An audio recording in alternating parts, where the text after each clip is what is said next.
understand how social media, breakers, and influencers distort reality in the sports card world, you first have to understand one simple fact. Most people nowadays do not experience the hobby directly anymore. They experience it through a screen. Hello everyone, welcome back to the channel. If you're new here, my name's Ryan. On this channel, we talk honestly about sports cards, how the hobby actually works, not just how it looks online. So no hype, no screaming thumbnails, no pretending every box is a win. Just, clear thinking, real context, and long-term perspective. If you enjoy content that helps you make better decisions in the hobby, whether you're collecting for fun or spending real money or trying to avoid expensive mistakes, go ahead and like this video and subscribe. It helps the channel a lot. It tells the algorithm that this kind of grounded conversation is worth showing to more people. So in this video, I want to slow things down and talk about something that quietly shapes almost every decision people make in the modern hobby. How social media, breakers, and influencers distort what feels normal. Not because they are evil, not because they are lying, but because the system rewards spectacle, not accuracy. If you've ever wondered why it feels like everyone else is constantly making big bucks or why it's just match what you see, this video is for you. Let's get started. Now, years ago, collecting was you opened them at home, traded with friends. Your sense of what was normal came from your own outcomes in a small circle of people around you. Today, the digital living is being replaced by a constant stream of feedback. What you see online now shapes what you believe the hobby looks like, how often people do it, what outcomes people see. Now, this shift changes how cards are seen, how reality is seen. Social media is truly it shows you a version of the hobby that promotes audience engagement. What is not the platforms like YouTube, TikTok, and whatever was advices. While it outcomes was ordinary social media doesn't stand. What gets rewarded are the groups, analysis, and moments. So over time, this filters what is visible. The hobby becomes defined not by what is common, but by what is expected. This is what is when you watch someone take bucks and let capacity of your brain does not register the thousands of boxes that you have in the system. It registers them as spectators. Humans know we are intuitively assume that we see often is what happens often. Social media exploits that instinct without ever needing to lie. A breaker opening hundreds of boxes a week will eventually post something extraordinary. That moment is clipped, it is shared, replayed, and algorithmically boosted. The losses that funded it disappear into the background. Viewers absorb the highlight without the context. Over time, their sense of probability shifts. Big hits start to feel normal, a missing starts to feel unlucky instead of expected. This is not deception in the traditional sense, it is selective visibility. And selective visibility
What it does not do is accurately represent risk. Now, in a break, most participants receive little or nothing amount. This is not an opinion, it is a mathematical necessity. But because the cost is broken into small amounts and the experience is entertaining, the loss does not register the same way it would in isolation.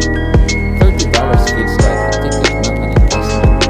Missing feels like bad luck, not a predictable outcome. Now, breakers benefit from this reframing. They sell volume, they profit from repetition.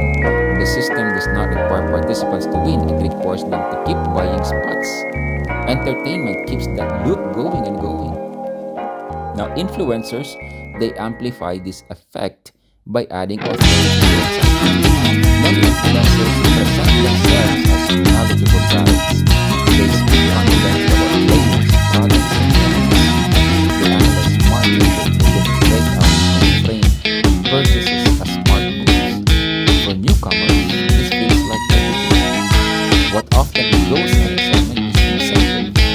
Influencers are early impressive. Many set cards, many of them run breaks, sponsorships, or benefits from what becomes lifelong. Activity requires excitement requires belief, and belief requires optimism. This does not mean influencers are malicious or dishonest. Many actually genuinely love the habit, but their structure, they operate within rewards, they operate within rewards,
wholesale pricing or sponsorship advantages, viewers unconsciously compare their expectations without realizing the difference in economics.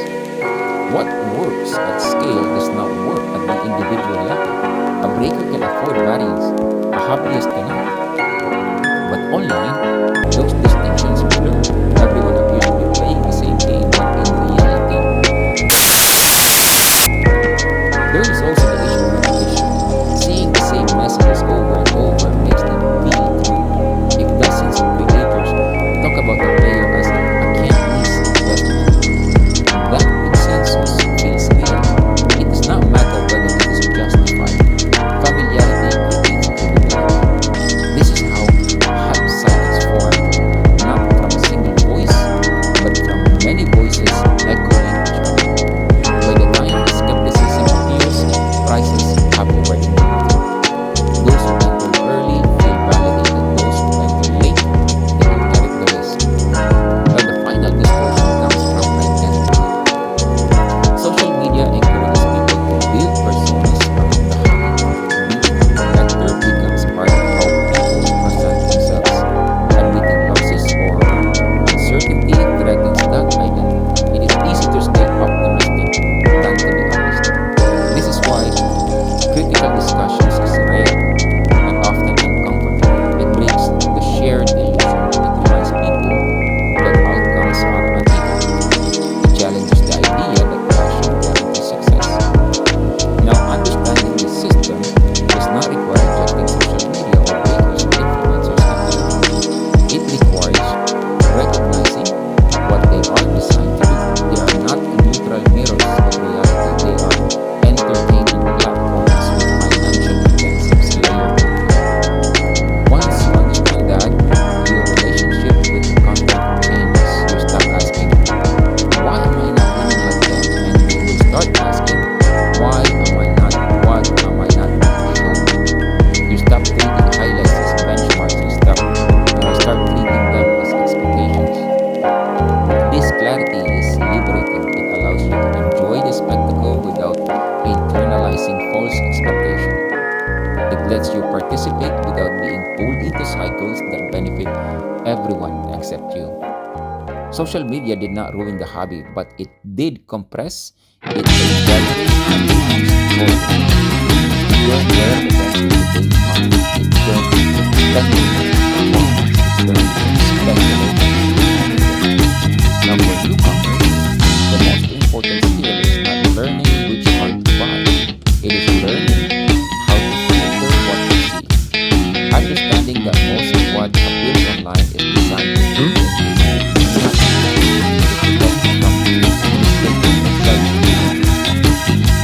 the hobby is very different without the boxes don't magically make sense.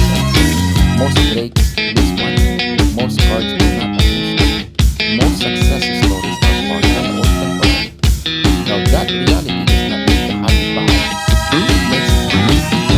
And what honesty is the social media steps to do it starts using what's called highlight, not the balance. Now before you take away, I want to give you if the hobby is confused, overwhelming, or is disappointing, that's not what I'm trying to do.